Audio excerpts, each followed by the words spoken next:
इतिहास के पन्नों में दबी एक सच्ची दास्तान, जिसे बाखबर संत रामपाल जी महाराज ने अपने सत्संगों में उजागर किया है। प्रस्तुत दृश्य बाखबर संत रामपाल जी महाराज के सत्संगों पर आधारित सत्य घटनाओं का AI आर्टिफिशियल इंटेलिजेंस रूपांतरण है। आज आधुनिक AI तकनीक के माध्यम से हम उसी परम सत्य को आपकी आंखों के सामने ला रहे हैं। हमारा उद्देश्य जन जन तक यथार्थ भक्ति और सच्चा इतिहास पहुंचाना है। देखिए वो हकीकत जो अब तक सिर्फ सुनी गई थी। आइए आज उस अध्याय से पर्दा उठाते हैं जो किताबों में अक्सर छुपा दिया जाता है। यह जिक्र है उस दरवेश कामिल शेख फरीद का, जिसने अपनी हर सांस को रजाए इलाही के नाम कर दिया। 1173 ईस्वी के आसपास मुल्तान जिले के खोतवाल गांव में जन्मे उस बालक ने बचपन में ही पिता का साया खो दिया, मगर उसी नन्हे दिल में सब्र का समंदर और तवक्कुल की लौ जल उठी, जैसे तकदीर उसे किसी बड़ी मंजिल के लिए चुन रही हो। यह उसी फरीद की कहानी है जिसने माँ से खजूर मांगी और अल्लाह से दीदार। उस फकीर की दास्तान जिसने अपने मुर्शिद के लिए अपनी आंख की रोशनी बुझा दी और इबादत में जिस्म का जर्रा जर्रा सजदा कर दिया। आइए अब उस रूहानी सफर का आगाज देखते हैं, जहाँ सब्र इबादत बनता है और इबादत दीदार इलाही।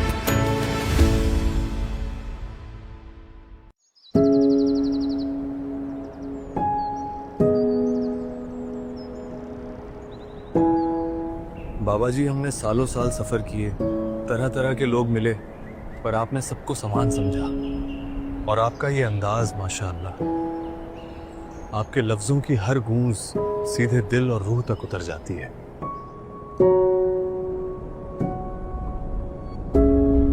यहाँ ना कोई अमीर है ना कोई गरीब, यहाँ सब मुसाफिर हैं। 4 दिन की दुनिया है, फिर सबको चले जाना है। और ये जानते हुए भी मैं किससे लड़ूं, किससे बैर रखूं। और रही बात बोली हुई वाणी का, तो हे फारूक, उस जिंदे की वाणी का मैं क्या बयान करूं। उसका दिया हुआ ज्ञान जैसे मीठे की खान, और उसकी बोली जैसे खान शक्कर की।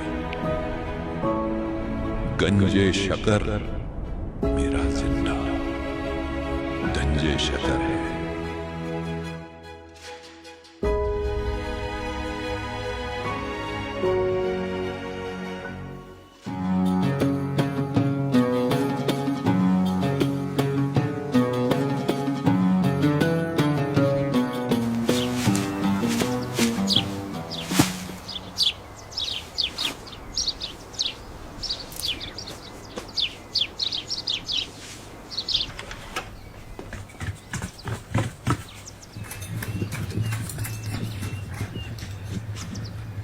फरीद, क्या हुआ? कुछ नहीं।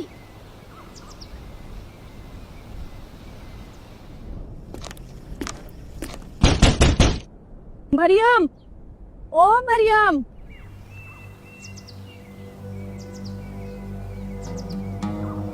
अस्सलाम वालेकुम बहन, क्या हुआ? वालेकुम अस्सलाम। कैसा है ये फरीद? जब देखो तब मारपीट करता रहता है। देखो मेरे बच्चे का क्या हाल किया है। खेलना नहीं आता तो हमारे बच्चों के साथ खेलता ही क्यों है? बहन माफ कीजिएगा, मैं समझा दूंगी उसको, आगे से नहीं करेगा। उसका रोज रोज का है, समझा देना उसको, आगे से हमारे बच्चों के साथ नहीं खेलेगा। मैं समझा दूंगी उसको, आगे से नहीं करेगा। न जाने कैसी परवरिश दी है।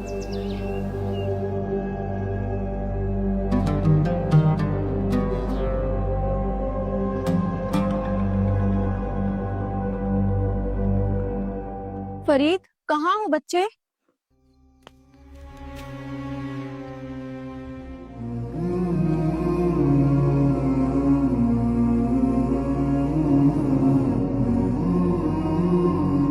क्या हुआ बच्चे? क्यों करते हो ऐसा? उसकी गलती थी। गलती किसी की भी हो, मारना तो ठीक नहीं था ना बेटे। गलती उसकी थी अम्मी जान। कैसे समझाऊं इसे। बेटा, अच्छे बच्चे लड़ाई झगड़ा नहीं करते। आपको तो प्यार और अदब से पेश आना चाहिए। आप बड़े हो ना बेटे। कल से नहीं खेलूंगा उन लोगों के साथ। बेटा, आप एक काम किया करो, बच्चों के साथ खेलने के बजाय बेटा अल्लाह की नमाज पढ़ा करो। अल्लाह की नमाज पढ़ोगे तो तुम्हें सफ़ा भी मिलेगी, और जो आप मांगोगे अल्लाह से, अल्लाह आपकी हर मुराद पूरी करेंगे। नहीं करूंगा। आप मेरी बात तो मानो। अल्लाह ताला सब कुछ करने वाले हैं। वो हर किसी की दुआ सुनने वाले हैं। मैं क्यों करूं? अल्लाह मुझे क्या देगा?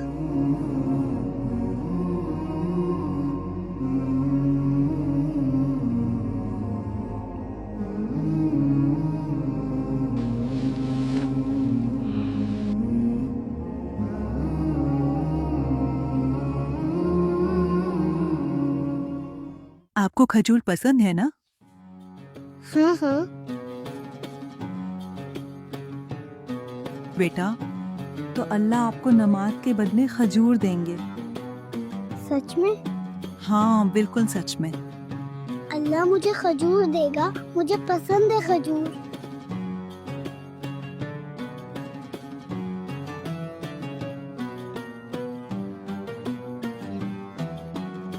कब करनी है नमाज?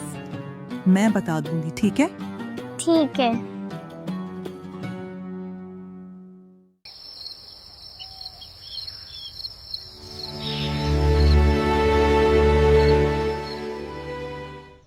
अब बस घर का काम रह गया है। फरीद बेटे, नमाज का वक्त हो गया जी है। अम्मी जान, आया।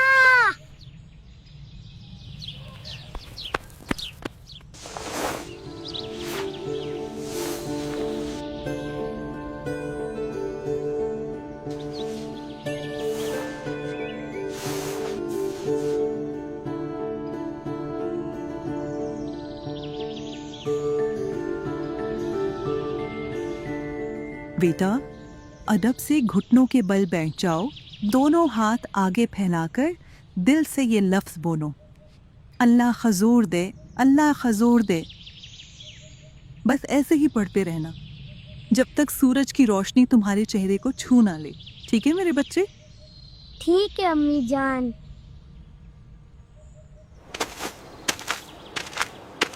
अल्लाह खजूर दे, अल्लाह खजूर दे, अल्लाह खजूर दे, अल्लाह खजूर दे,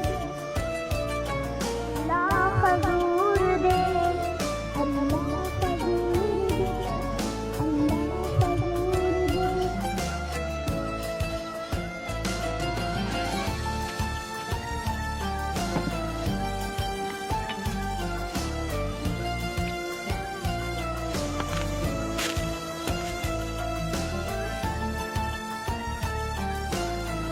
अल्लाह खजूर दे। अल्लाह खजूर दे, अल्लाह खजूर दे, अल्लाह खजूर दे।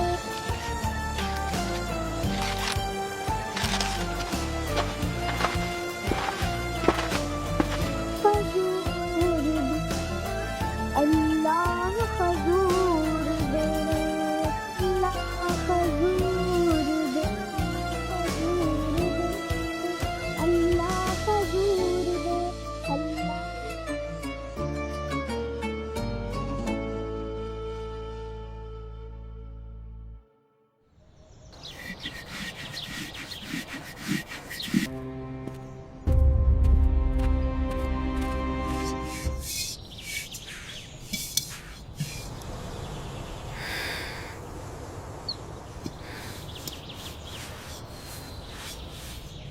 अम्मी जान, आपने मुझसे झूठ कहा। अब मैं कभी नमाज नहीं पढ़ूंगा। क्यों बेटा, क्या हुआ? अल्लाह ने मुझे खजूर नहीं दी। अब से मैं नमाज नहीं करूंगा। बेटा फरीद, अल्लाह अपने काम खुलकर नहीं, पोशीदा तौर पर करता है। चलो, मैं तुम्हें दिखाती हूँ।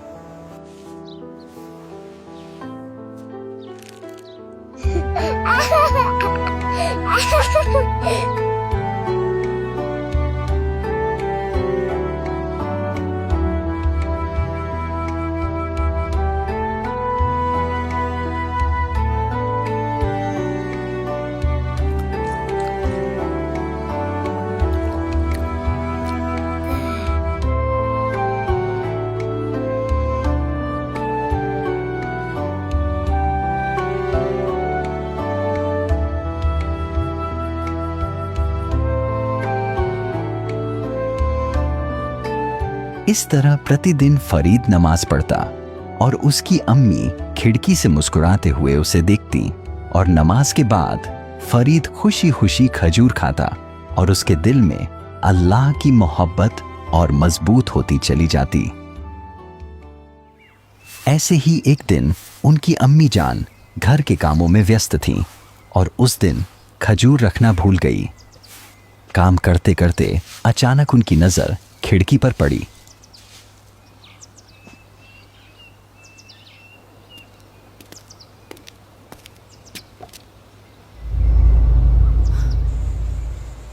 उन्होंने देखा कि सूर्य ऊपर चढ़ चुका था। या अल्लाह, आज मेरे से खता गलती हो गई फरीद।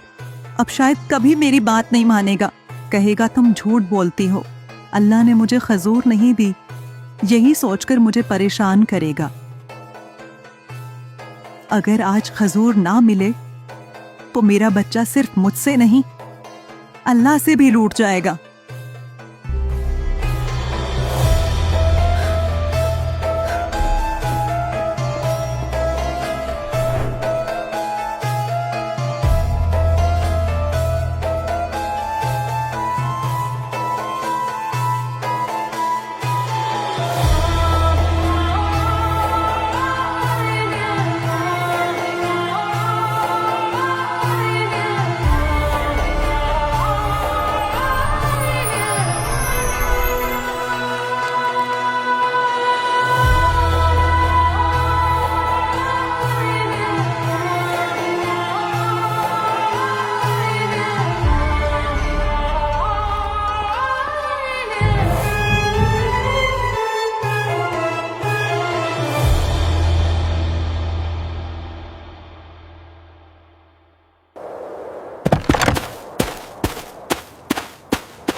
अम्मी जान, क्या हुआ?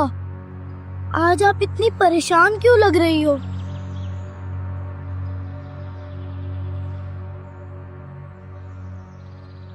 बेटा फरीद, ये खजूर कहाँ से लाए हो? किसने दिए तुम्हें?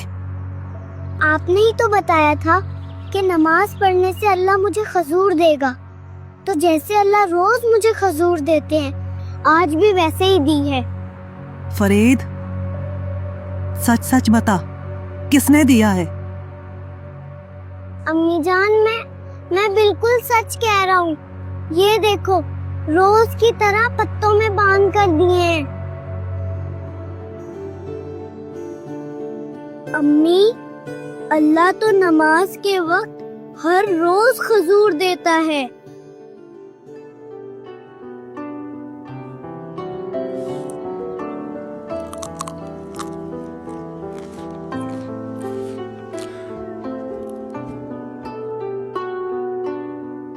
या अल्लाह, ये बच्चा कोई मामूली बच्चा नहीं है, जरूर अल्लाह का खास रहम इस पर है।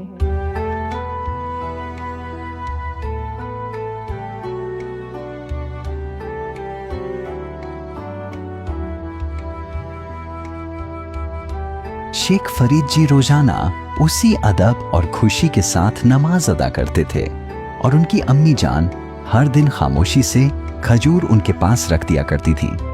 यूं ही वक्त गुजरता गया। बचपन की वो मासूम इबादत अब दिल की गहराइयों तक उतर चुकी थी। जैसे जैसे शेख फरीद बड़े होते गए, उनका दिल दुनिया की बातों से हटता चला गया और रूह अल्लाह की याद में डूबती चली गई।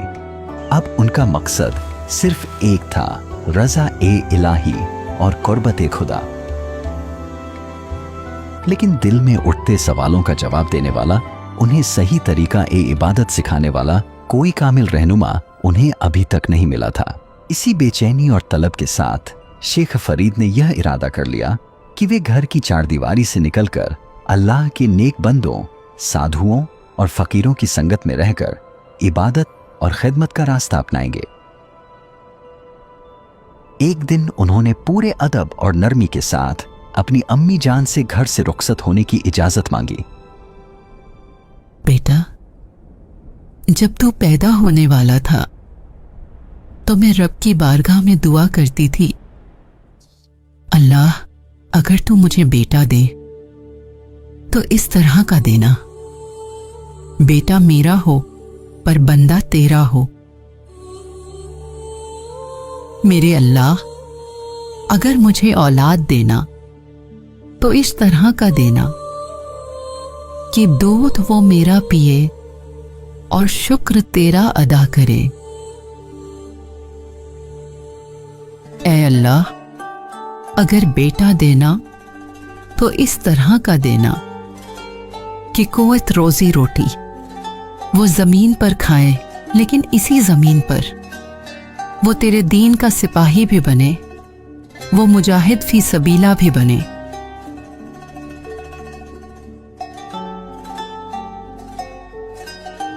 अम्मी जान अपने बेटे की इबादत, उसकी सच्ची नीयत और अल्लाह पर उसके यकीन को देखकर खामोश रह गईं।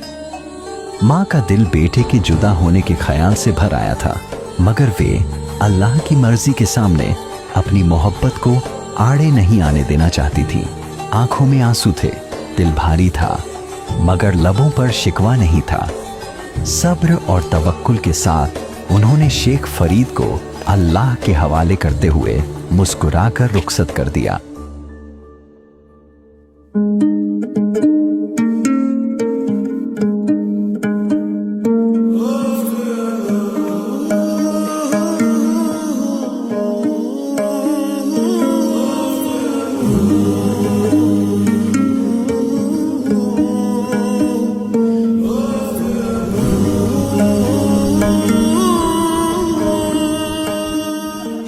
कुछ ही दिनों बाद शेख फरीद एक ऐसे फकीर के पास पहुंचे जो साहिब ए सिद्दी और अल्लाह के नेक बंदे के रूप में मशहूर थे।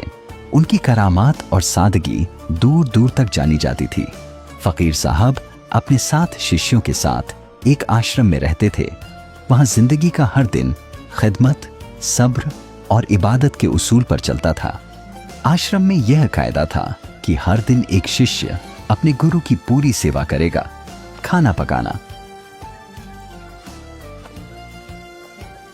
कपड़े धोना, आश्रम की साफ सफाई और हर जरूरत का ख्याल रखना। गुरुजी खाना खाने के बाद हुक्का पिया करते थे और शिष्य अदब के साथ खाने के तुरंत बाद हुक्का भरकर ले आते थे। शेख फरीद ने फकीर साहब की शोहरत नहीं, बल्कि उनकी सादगी, इखलास और अल्लाह से उनके रिश्ते को देखकर उन्हें अपना मुर्शिद कबूल कर लिया। जो भी इबादत और साधना फकीर ने बताई, शेख फरीद ने उसे पूरे यकीन, मोहब्बत और दिलोजान से अपनाया। वे न सिर्फ इबादत में आगे थे, बल्कि खिदमत में भी सबसे आगे रहते थे। शेख फरीद की इस लगन, सब्र और बेलोब सेवा को देखकर गुरुजी अक्सर दूसरे शिष्यों के सामने फरमाते, भक्त वो तो ऐसा हो जो अपने आप को मिटाकर खुदा की राह में जीना सीख ले। लेकिन जहां तारीफ होती है वहां इम्तिहान भी आता है। आश्रम के कुछ दूसरे शिष्य गुरुजी की जुबान से शेख फरीद की बार बार तारीफ सुनकर दिल ही दिल में उनसे हसद करने लगे। और अब हर हफ्ते की तरह इस हफ्ते शेख फरीद की बारी थी अपने गुरुजी की सेवा करने की। एक ऐसी सेवा जो आगे चलकर उनकी आस्था की सच्ची परीक्षा बनने वाली थी।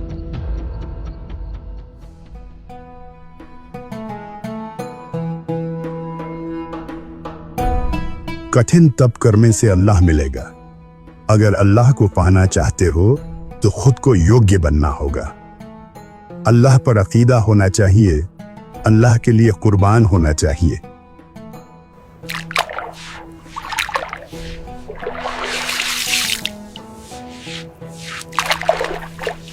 और मुर्शिद की खिदमत करनी पड़ेगी, तभी अल्लाह का दीदार होगा।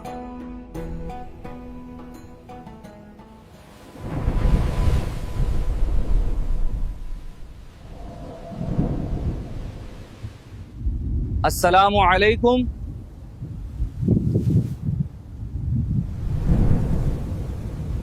फिर आएंगे।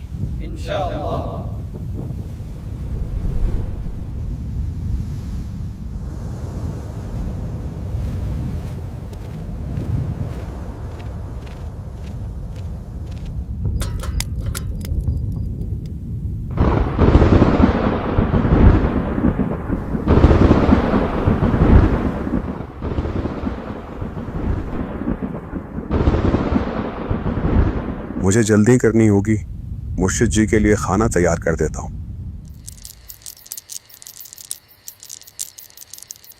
आसमान के हालात बता रहे हैं कि बारिश करीब है। अगर कटी हुई लकड़ियां भीग गईं तो आग जलाना मुश्किल हो जाएगा और फिर मुर्शिद जी की खिदमत में देर हो जाएगी। अल्लाह न करे मेरी वजह से जरा सी भी कोताही रह जाए।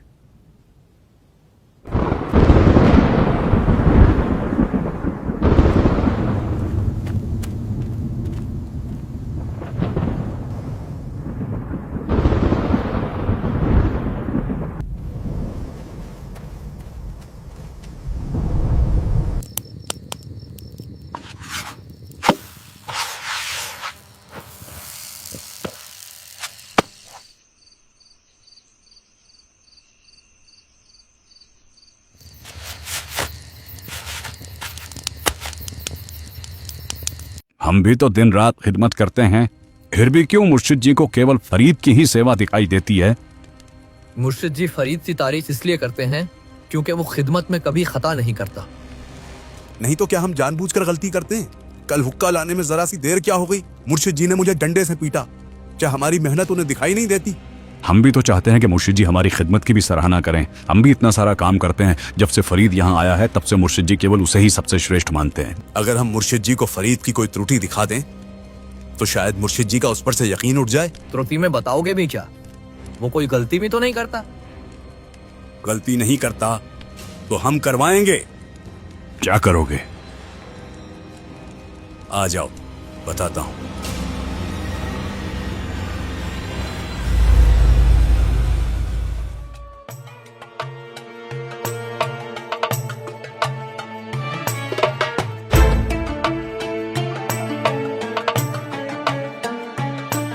मुर्शिद जी खाना तैयार हो गया है, आप खाना खा लीजिए।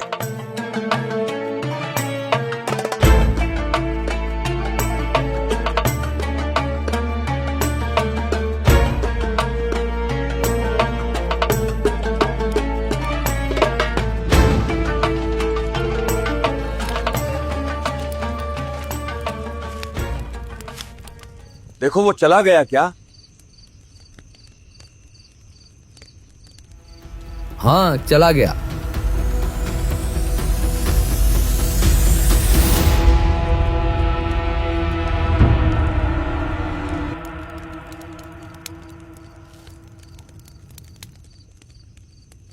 खाना खाने के तुरंत बाद हुक्का दे दूंगा।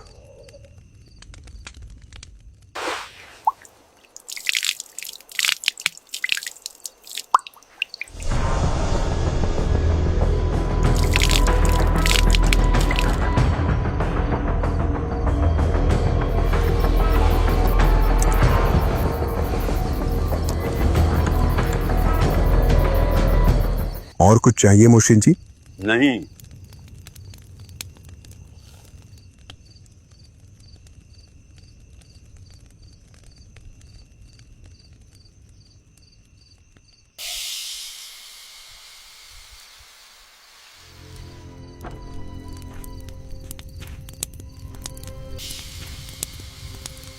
अरे ये क्या हुआ?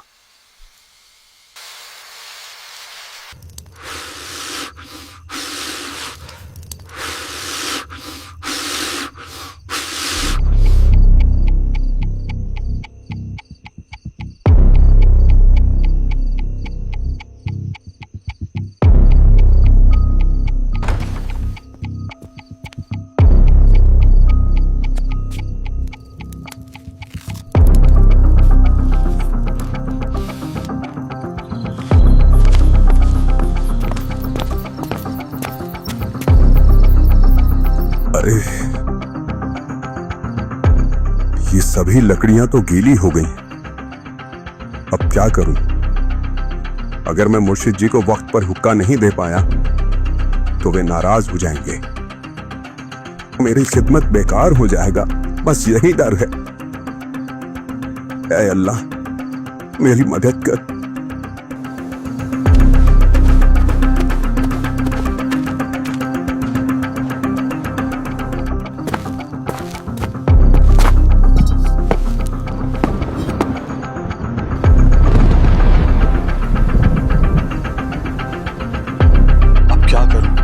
क्या करूं? किसी से आग मांग कर ले आता हूं, पर मुर्शिद जी के खाना खाने से पहले लानी पड़ेगी।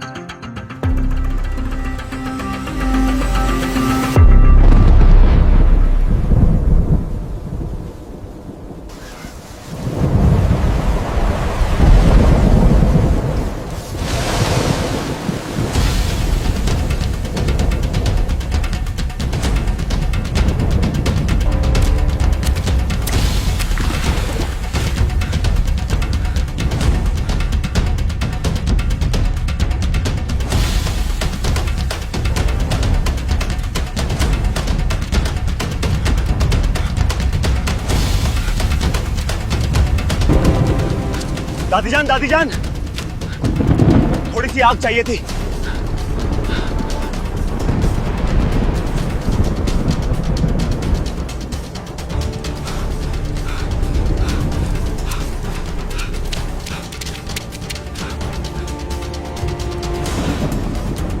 दादी जान, थोड़ी सी आग चाहिए थी। दादी जान,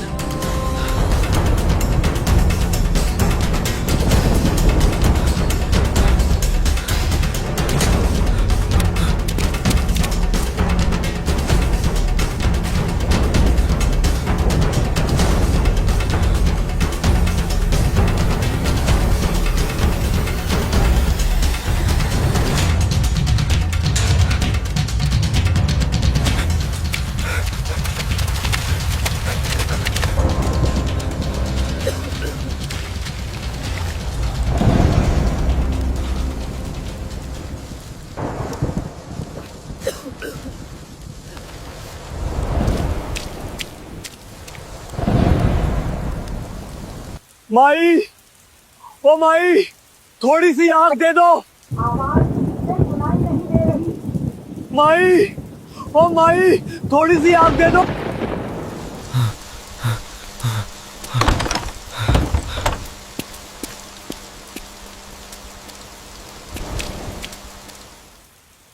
माई, थोड़ी सी आग दे दीजिए। जो आग मैंने जलाई थी वो बुझ गई है।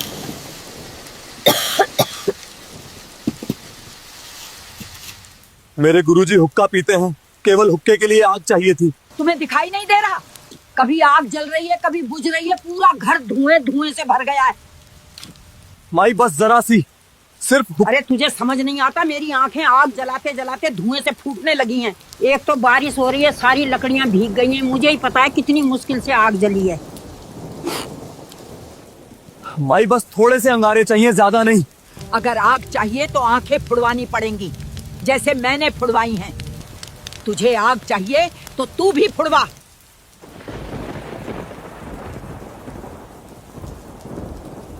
अगर समय पर मुर्शिद जी को हुक्का नहीं पिला पाया तो मेरी खिदमत बेकार हो जाएगी। अगर मेरे मुर्शिद जी रूठ गए तो मेरी ये इबादत किस काम की? मेरा सब कुछ तो मेरे मुर्शिद जी को समर्पित है। नहीं, मैं सेवा में चूकना नहीं चाहता।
तो थोड़ी सी आग दे दो भाई।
फरीद, हुक्का ले आओ। फरीद, फरीद।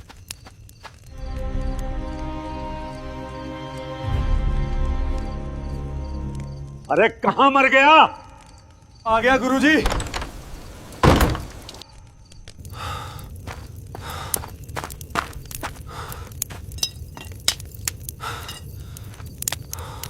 कहां रह गया था? गुरुजी, हुक्के के लिए जो आग बचाकर रखी थी वो बुझ गई थी, इसलिए गांव में आग लेने गया था।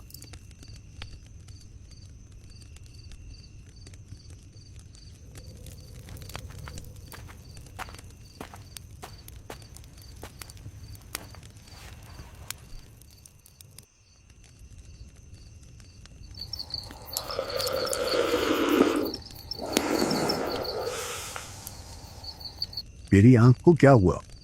कुछ नहीं हुआ जी। आपके रहते हुए आपके बंदे को कुछ हो सकता है क्या कभी? तो ये कपड़ा आंखों पर कैसे बांध रखा है? मुर्शिद जी कुछ नहीं, आग के धुएं से आंख जल रही थी इसलिए बांध रखा है। लकड़ी से थोड़ी सी चोट लग गई थी।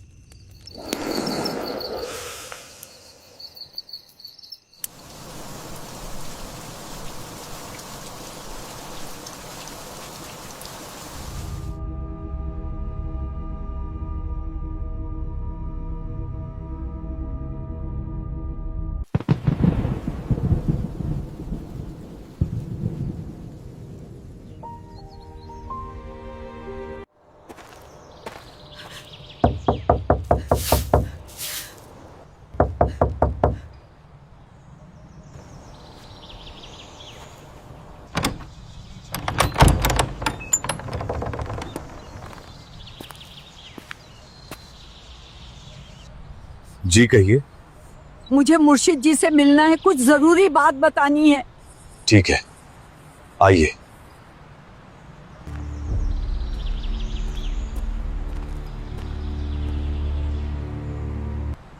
अस्सलाम वालेकुम मुर्शिद जी। वालेकुम अस्सलाम। फरमाइए, क्या बात है? इस नीच को माफ कीजिए मुर्शिद जी, मुझसे बहुत बड़ी गलती हो गई है। अरे माफी क्यों मांग रही हो? क्या हुआ?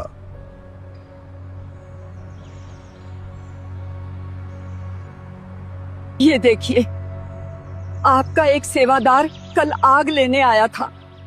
मैंने बिना सोचे समझे उससे कह दिया कि आग जलाने के लिए आंखें फुड़वानी पड़ती हैं, और अगर तुझे भी आग चाहिए तो तू भी आंख फुड़वा। उसने अपनी आंख निकाल कर रख दी। मैंने कभी नहीं सोचा था कि वो ऐसा कर देगा। मैं आग जलाते जलाते बहुत परेशान हो गई थी, इसलिए गुस्से में मैंने ऐसा कह दिया। ये देखिए।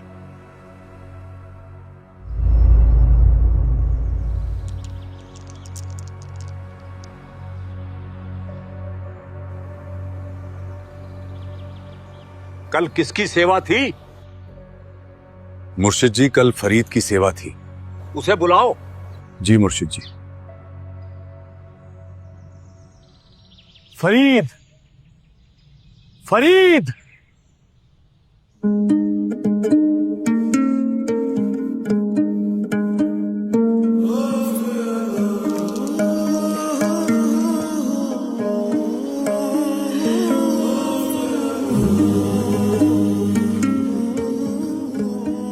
जी मुर्शिद जी। आपने आंख पर यह कपड़ा बांध रखा है, इसे खोलिए। पर गुरुजी। हटाओ ये कपड़ा।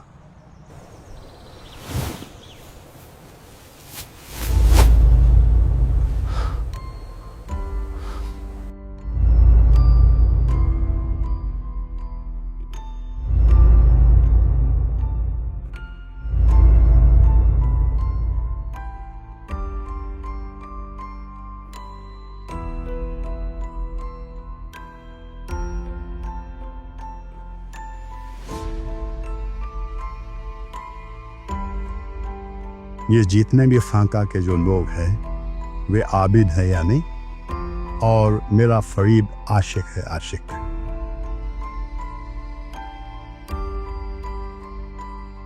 आबिद बनना आसान है, पर आशिक उस अल्लाह के किसी किसी पे रहम होती है। यह चमत्कार देखकर सभी आश्चर्यचकित हो गए। इस चमत्कार को देखकर फरीद के मन में अपने मुर्शिद के प्रति भक्ति रूपी प्रेम और भी बढ़ गया। वह और अधिक ईमानदारी से सेवा करने लगा और गुरुजी द्वारा बताई गई भक्ति करने लगा। उस माई के सामने यह सब चमत्कार हुआ था क्योंकि उसने अपनी आंखों के सामने फरीद को आंख फोड़ते हुए देखा था। अब उसे पूरा विश्वास हो गया कि फकीर जी बहुत सिद्ध पुरुष हैं। वह यह बात दूसरों को भी बताने लगी। उस घटना के बाद उस इलाके में फकीर जी की महिमा और भी बढ़ गई और उनके शिष्यों की संख्या बढ़ने लगी। कुछ वर्षों बाद मुर्शिद जी की मृत्यु हो गई।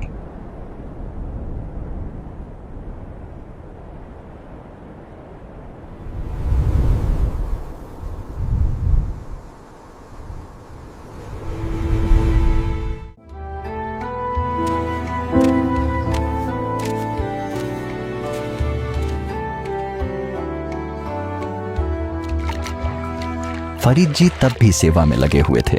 अन्य सेवादार जो फरीद जी के साथ रहते थे उनसे और अधिक ईर्ष्या करने लगे क्योंकि मुर्शिद जी की मृत्यु के बाद लोग फरीद जी की ईमानदारी और सेवा के प्रति सच्ची नियत देखकर उनकी प्रशंसा करने लगे थे।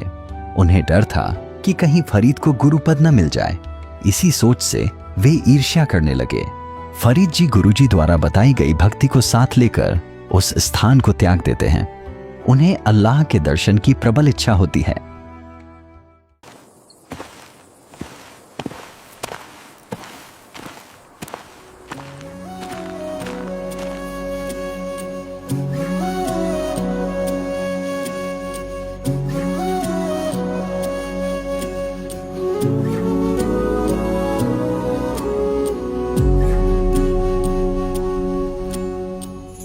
खुदा तू ही बता अब किसको बतलाऊं, खो गया मेरा पता अब मैं कहाँ जाऊं।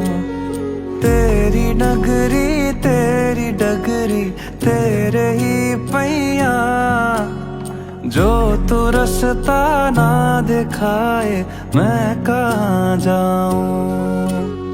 घर का दरवाजा बुलाए मुझे सुबह हो शाम, घर की दीवारें पुकारे देखो मेरा नाम। चल मुझे ले चल खुदा अब तू घर को मेरे, तेरी चौखट तेरी छत और तेरी छैया।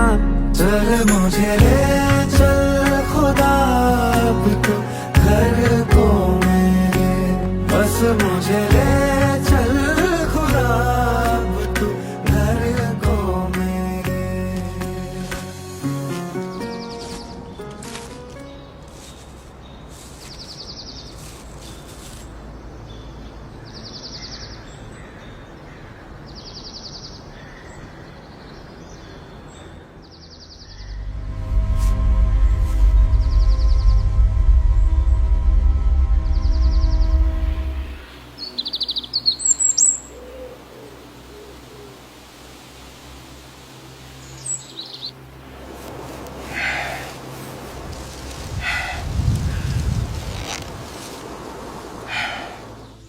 कठिन तप करने से अल्लाह मिलेगा।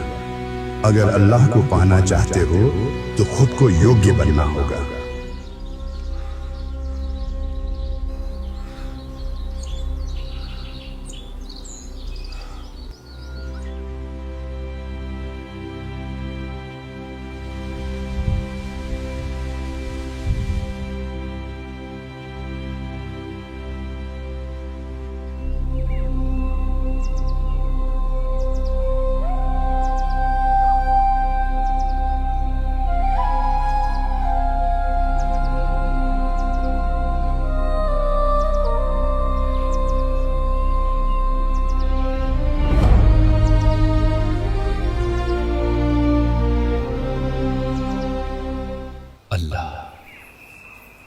मुझे अपना दीदार दे अल्लाह, मुझे अपना दीदार दे, मुझे अपना दीदार दे अल्लाह, मुझे अपना दीदार दे।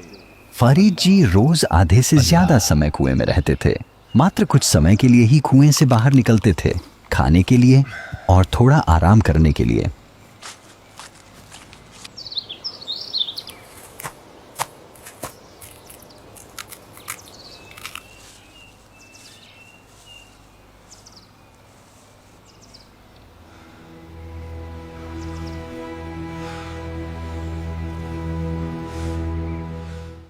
ऐसे शेख फरीद को कुएं में लटके हुए 12 वर्ष बीत गए। शेख फरीद ने 12 वर्षों में कुल 50 किलो ही अन्न खाया, जिससे उनका शरीर अति दुर्बल हो गया।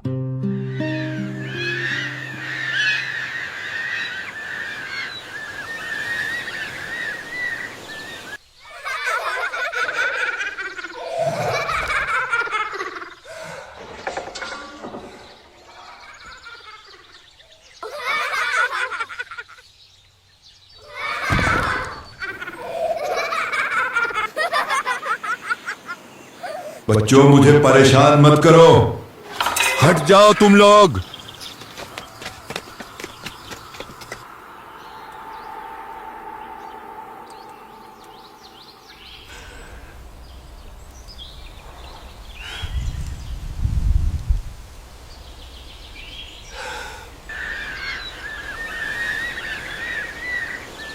अगर इस जीवन में अल्लाह का दीदार नहीं हुआ तो ये जीवन व्यर्थ चला जाएगा। आखिर अल्लाह मुझसे कब मिलेंगे? मैं तुम्हें कैसे पाऊं? कहां जाऊं? इतना जीवन बीत गया, दिन पर दिन, रात पर रात गुजरती चली गई। न स्वप्न में मिले, न जागृत अवस्था में। हाय, कहां जाऊं, किससे कहूं? मैं निर्बल पर निर्बल होता जा रहा हूं। आपको कैसे प्राप्त करूं?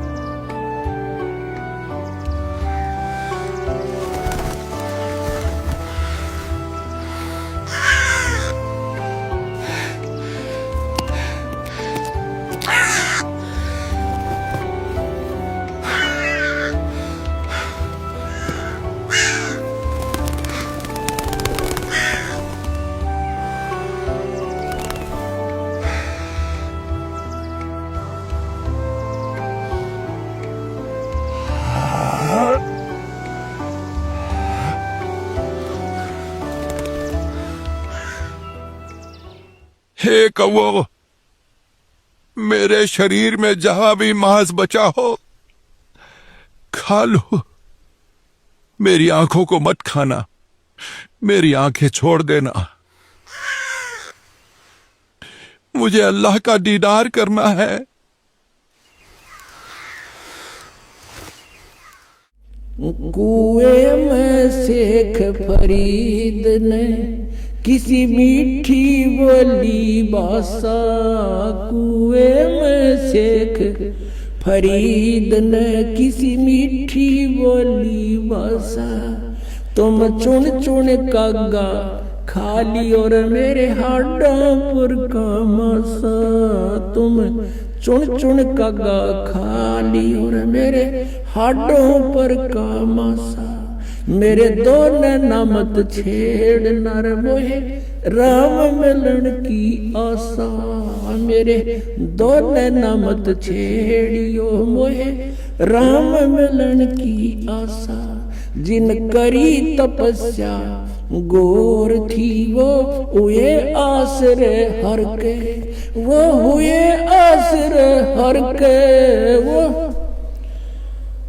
हर के लागी का मार गए, और है लग चोट काल जा करके, लग चोट काल जा करके, लग चोट काल जा करके की का मार गए, और है लग चोट काल जा करके, लग चोट काल जा करके, लग चोट काल जा करके।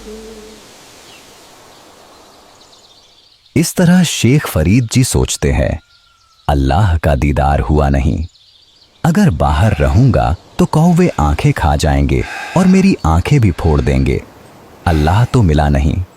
यह सोच के शेख फरीद जी फिर से कुएं में उल्टा लटक जाते हैं।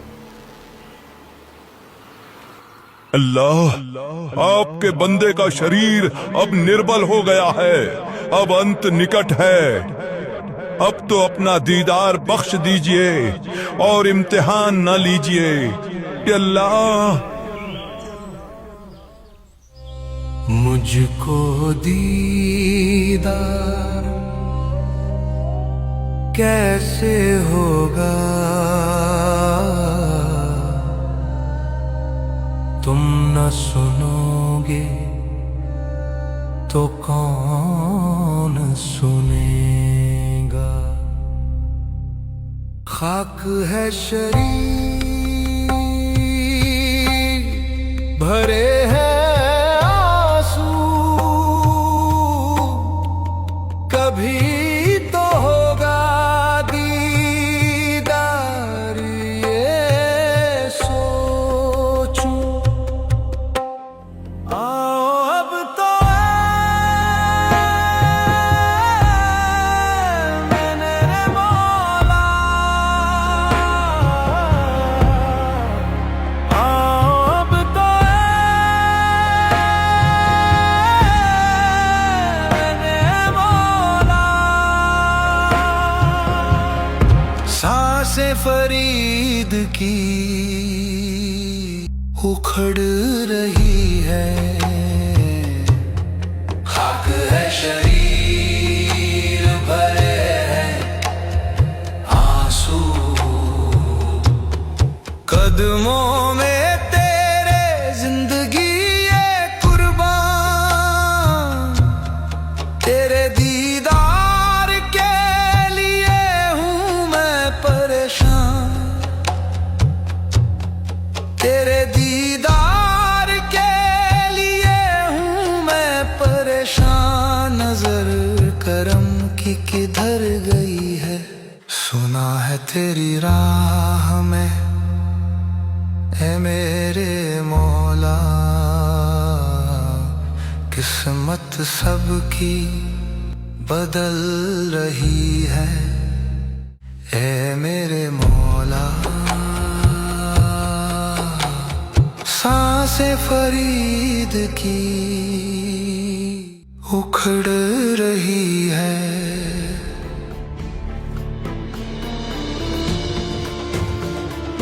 अल्लाह, अपने दीदार की रहमत कीजिए। अल्लाह, अल्लाह।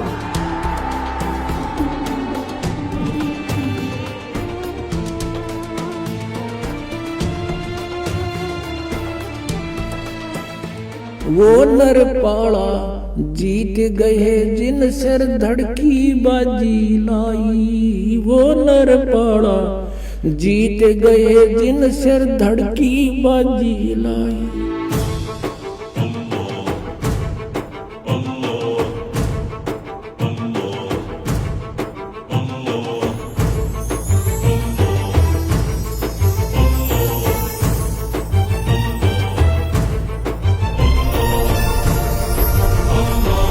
गोता मारूं स्वर्ग में और जा बैठो पाताल। कह कबीर ढूंढता फिरूं अपने हीरे माणिक लाल।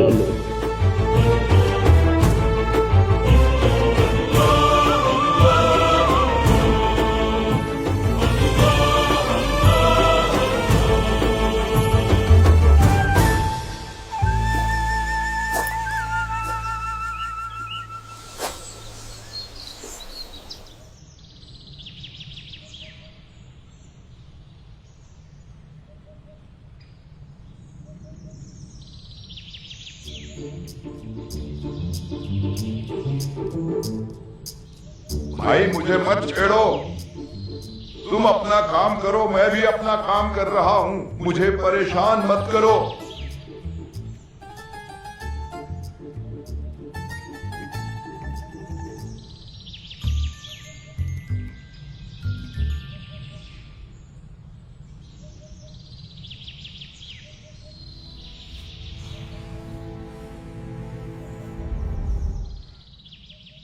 आज ये अच्छा उस्ताद आया, इसने तो मुझे बाहर ही निकाल दिया।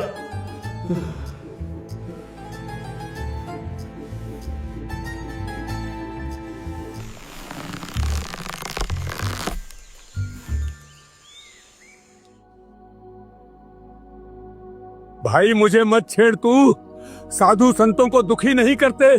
आप अपना काम करो, मैं अपना काम कर रहा हूं। मुझे छोड़ दो वापस। आप यहाँ क्या कर रहे हो फकीर जी?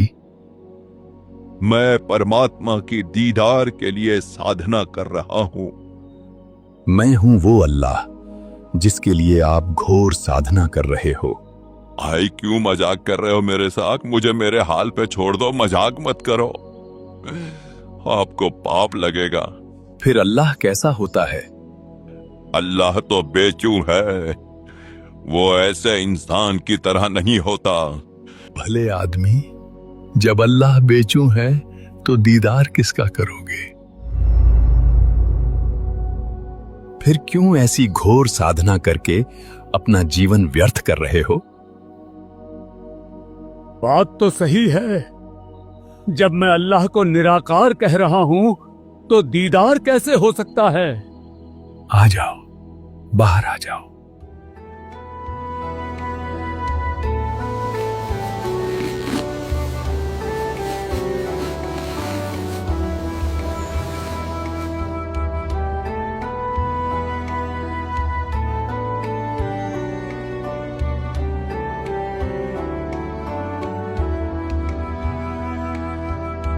ये अल्लाह तो नहीं हो सकता, लेकिन अल्लाह को जानने वाला बाखबर जरूर है।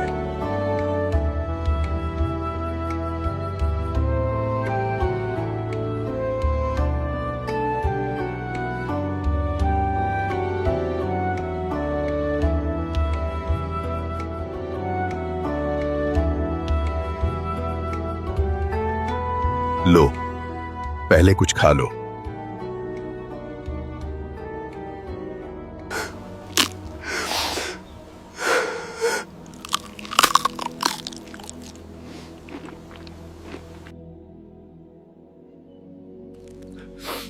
हे बाखबर, मेरे दिमाग में पत्थर पड़े थे, ये कभी मेरे दिमाग में नहीं आया। आप बिल्कुल सही कह रहे थे, जब अल्लाह निराकार है तो दीदार कैसे हो सकता है? फरीद, आप अभी भी नहीं समझे। अल्लाह निराकार बेचू नहीं है, वो साकार है, वो सशरीर है, साथ में आसमान पर रहता है। मैं हूं वो अल्लाह।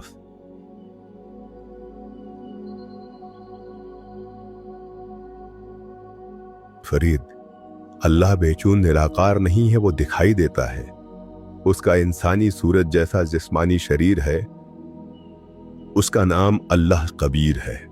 पाक बाइबल में अल्लाह ताला कह रहा है, हमने सारी कायनात को 6 दिन में बनाया और इंसानों को अपनी शक्ल सूरत में बनाया और फिर 7वें आसमान पर जा बैठा। यानी अल्लाह मनुष्य जैसा दिखाई देने वाला है। सूरत फुरकानी 25 आयत 59। बेटा फरीद, पाक कुरान में लिखा है कि जिस खुदा ने पूरी कायनात को 6 दिन में बनाया, उस अल्लाह अकबर कबीर की जानकारी किसी बाखबर यानी इल्म वाले से पूछो। बेटा फरीद, सभी देवताओं व फरिश्तों का एहतराम यानी सम्मान करो, लेकिन इबादत किसी भी फरिश्ते या देवता की नहीं करनी है, केवल उस खुदा की इबादत करनी है जिसने ये सारी कायनात को बनाया, यानी अल्लाह कबीर की। उस अल्लाह ताला कबीर की इबादत का सही इल्म बाखबर ही बताएगा। हमारे मजहब के आलिमों को इल्म ना होने के कारण वे खुदा को बेचून बताते हैं। पाक कुरान मजीद सूरह लुकमान 31 आयत 28 में खुदा को सुनने वाला और देखने वाला बताया है। कुरान मजीद सूरह हज 22 आयत 61 और 62 खुदा को सुनने वाला और देखने वाला बताया है। सूरह मोमिन 40 आयत 12 में खुदा को बड़ी शान वाला, सबसे बड़ा और उस खुदा का नाम कबीर बताया है। बेटा फरीद, पाक कुरान कह रही है कि अल्लाह साकार यानी जिस्मानी है, उसका नाम कबीर है और ये वही कबीर अल्लाह है जिसने इस कायनात को बनाया। उसके बारे में सही इल्म बाखबर संत ही बता सकता है। पाक तौरेत अध्याय पैदाइश पेज नंबर 2 में बताया है, अल्लाह ने कहा, आओ अब हम इंसान को अपनी सूरत पर बनाएं। और फिर अल्लाह ने इंसान को अपनी सूरत पर बनाया। और पाक बाइबल में प्रमाण है कि अल्लाह ने अपने हाथों से आदम को बनाया। बेटा फरीद, अल्लाह ताला अपने हाथों से आदम और हब्बा को बनाता है, यानी अल्लाह ताला के हाथ भी हैं। अल्लाह ताला अपने जिस्मानी स्वरूप जैसा मनुष्यों को बनाता है, यानी अल्लाह ताला का रूप भी मनुष्य जैसा ही है। वाटिका में घूमता है, यानी अल्लाह के पैर भी हैं। आदम और हब्बा से बातें भी करता है। अब बताओ कि अल्लाह निराकार यानी बेचून कैसे हुआ? बेटा फरीद, अगर तू क्या किसी भी इंसान ने बाखबर के द्वारा बताई गई अल्लाह ताला की इबादत नहीं की, तो इस जन्म में क्या असंख्यों जन्मों में भी वो अल्लाह ताला को नहीं पा सकता। हे जिंदा, हे बाखबर, अगर आप नहीं आते तो मेरी मृत्यु निश्चित थी, मेरा जीवन बर्बाद हो जाता। आप मुझे पहले क्यों नहीं मिले? इतने दिन मेरा इम्तिहान क्यों लिया? बेटा, तुझे मैंने लोहे जैसा ताप इसलिए दिया जैसे लोहा गर्म कर दिया जाता है। लोहार लोहे का दुश्मन नहीं होता, या सुनार सोने को इसलिए गर्म करता है कि जो चाहूं आभूषण बनाऊं। अगर ये इल्म मैं तुझे पहले देता तो तू मेरी एक भी नहीं सुनता, क्योंकि तुझे तेरे मुर्शिद के ज्ञान का रंग चढ़ा हुआ था।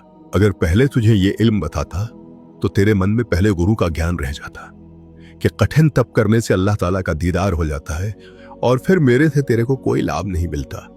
अल्लाह ताला कबीर कहते हैं कि अति आधीन दीन हो प्राणी, ताते कहिए ये अकत कहानी।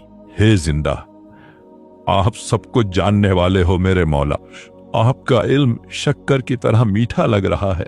तू चिंता न कर, मैं तेरे साथ रहूंगा। तुझे ऐसा कलमा दूंगा, उस मंत्र का जाप मर्यादा में रहकर करने से थोड़े ही समय में तेरी भक्ति बहुत बढ़ जाएगी। बेटा फरीद, बता और क्या चाहिए तेरे को?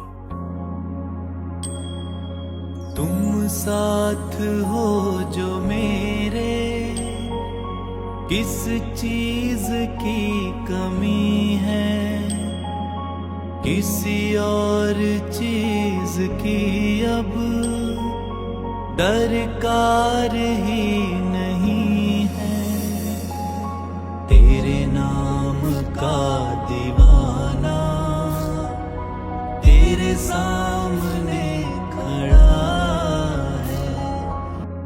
आँखों से बहते आंसू कैसे तुझे रिझाऊं, कैसे निहारूं तुझ मुझको कैसे व्यथा सुनाऊं, कुछ पल ही देखने से आराम हो रहा है।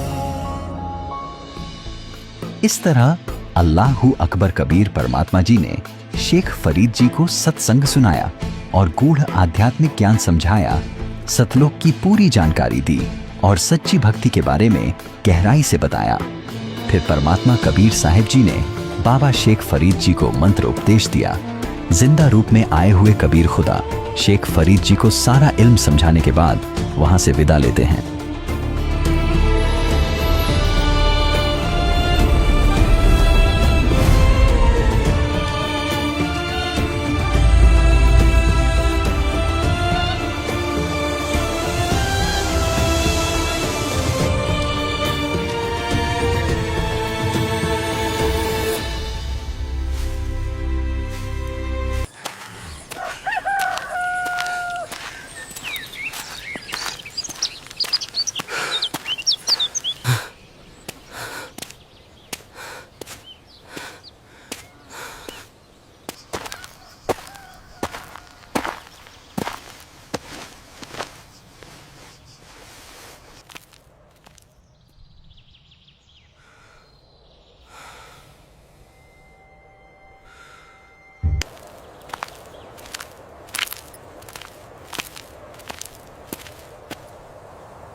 महात्मा जी, पानी पी लीजिए।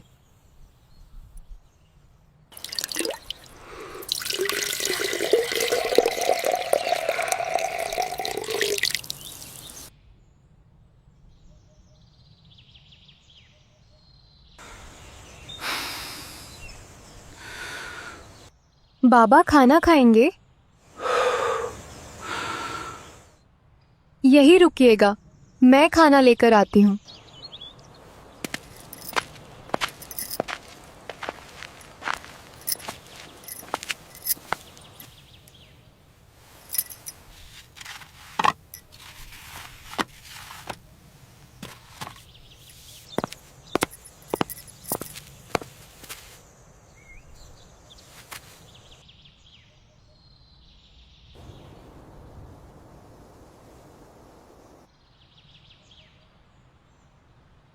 लाइए महात्मा जी, थाली मैं पकड़ लेती हूँ।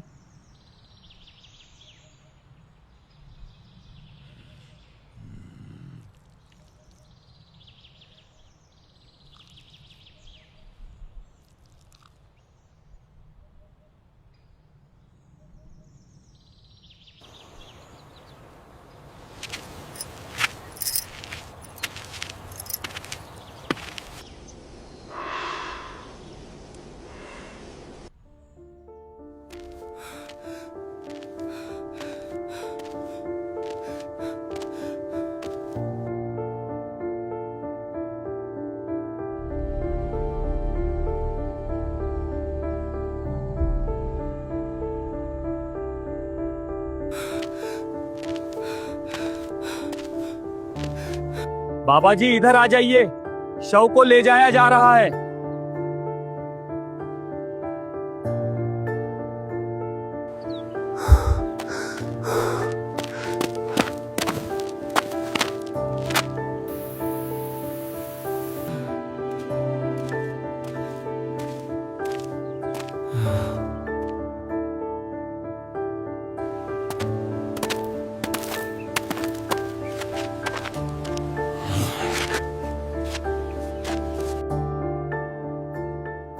बदन मेरी मिट्टी का, सांसें मेरी उधार हैं।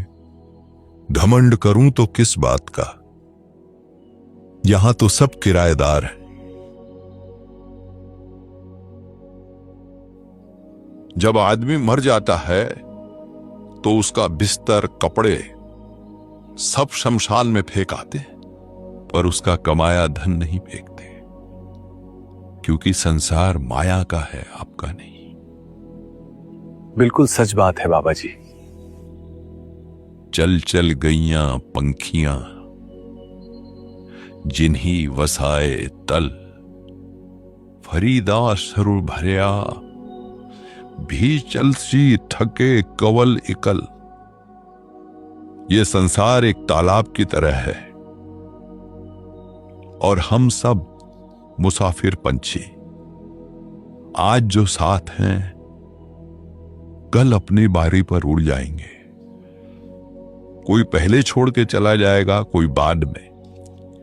अंत फिर एक समय ऐसा आएगा कि ये संसार रूपी तालाब भी सूख जाएगा, यानी ये शरीर, ये जीवन, ये संसार सब समाप्त हो जाएगा।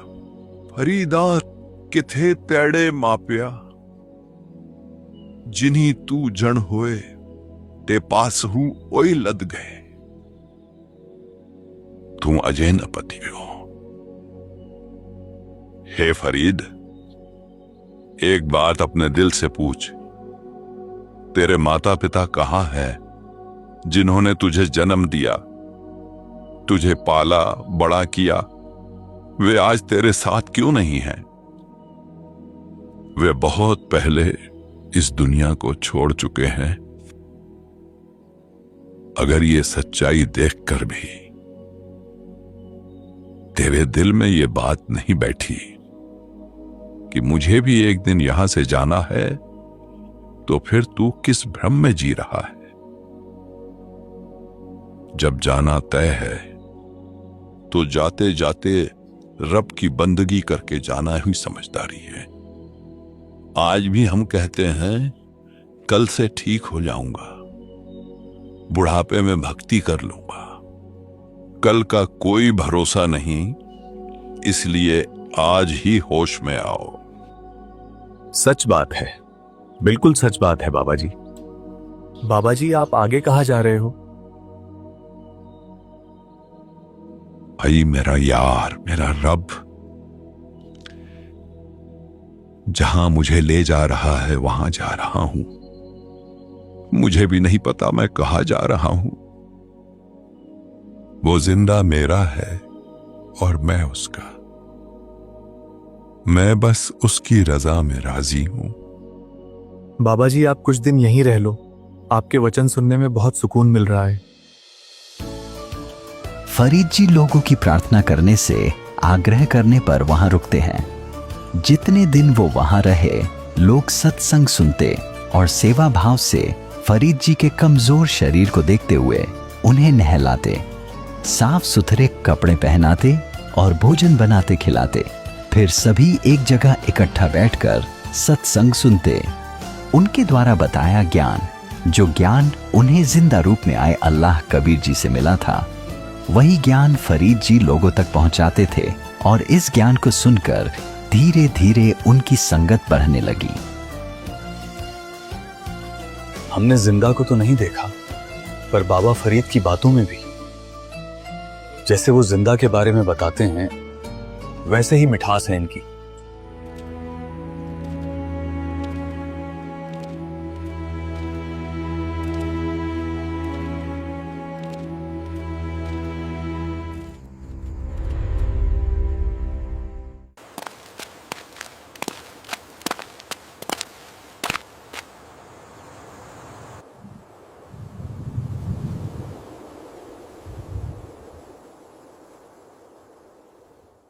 बाबा जी, आप जी को इतना अमृत ज्ञान कैसे प्राप्त हुआ?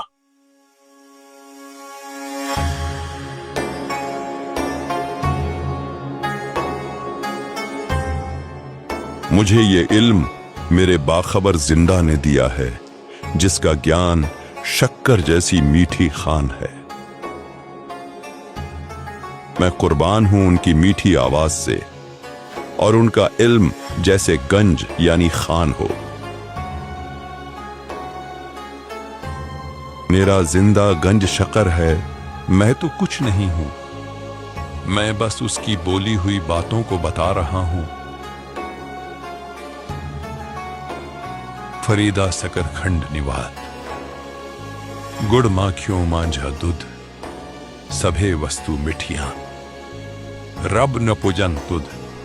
हे फरीद, शक्कर खंड मिश्री, गुड़ शहद और माझा दूध,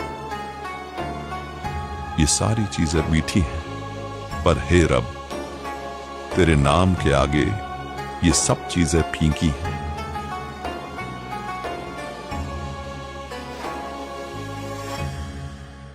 बाबा जी जैसा इल्म बताते हैं वैसा इल्म हमने कभी किसी से नहीं सुना। ऐसे सटीक सटीक वाणियां और प्रमाण। बिल्कुल सही कह रहे हो इरशाद। बाबा जी द्वारा बताया गया इल्म बहुत मूल्यवान है। हमें इस इल्म को और लोगों तक फैलाना चाहिए। क्यों ना हम इन्हें लिख लें ताकि भविष्य में समाज में मार्गदर्शन में काम आए। लोगों तक सच्चा इल्म पहुंचेगा। साथ ही हम बाबा जी को ये इल्म कैसे प्राप्त हुआ, क्या क्या साधनाएं की, बाबा जी ये भी लिखते हैं ताकि पढ़ने व सुनने वाले को प्रेरणा मिले। गंजे शकर मेरा जिंदा गंजे शकर है। कुछ समय के बाद 1265 ईस्वी में आखिरकार वो घड़ी आ ही गई जब पाकपट्टन वर्तमान पाकिस्तान में उन्होंने 92 वर्ष की आयु में आखिरी सांस ली। उनका जिस्मानी सफर वहीं थम गया, पर खुदा की सच्ची इबादत करने वालों के लिए आने वाले समय के लिए खुदा पर अटूट विश्वास, कुर्बानी व सच्चे खुदा की सच्ची इबादत की एक प्रेरणादायक कहानी छोड़ जाते हैं। आज भी पाकपट्टन पाकिस्तान में उनकी आलीशान दरगाह और वहां मौजूद बहिश्ती दरवाजा उनकी दास्तान की गवाही देते हैं।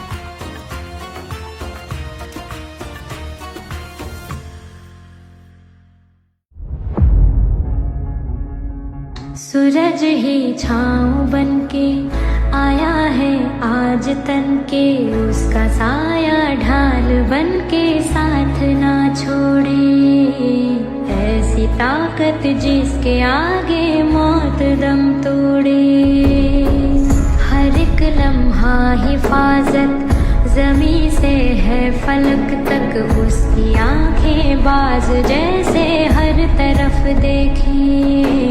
है अकेला फौज जैसा वार ना चूके।